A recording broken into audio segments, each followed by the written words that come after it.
Lay, may impormasyon na bang nakuha ang pulisya mula doon sa 6 na suspect na naaresto dito sa kaso ng pagkawala ng mga sabungero? Magandang tanghali sa iyo, Aga. Hindi pa nga nagsasalita itong 6 na suspect sa missing sabungero sa Manila Cockpit Arena noong isang taon. Ito'y sa kung sino ang ng 6 na sabungero. Ayon kay Criminal Investigation and Detection Group Regional Field Unit 4A Chief Police Colonel Jack Malinaw, bukod sa pagtukoy sa mastermind, nais din nilang malaman kung ano ang motibo ng krimen at kung nasaan na ang 6 na nawawalang cockfighters.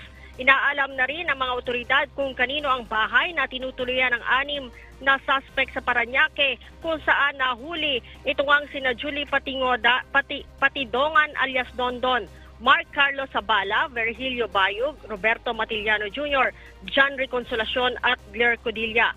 Ang mga suspect na yan ay may mga warrant of arrest sa kasong serious illegal detention at kidnapping. Ang mga itong sinasabing responsable sa pagkawala naman ng 6 na sabungero na sina James Bacay, Marlon Bacay, Rondel Tistorum, Mark Joseph Velasco, John Calude Benson Inonog at Roel Gomez. Balik sa iyo, Aga. Maraming salamat, Leia Ilagan.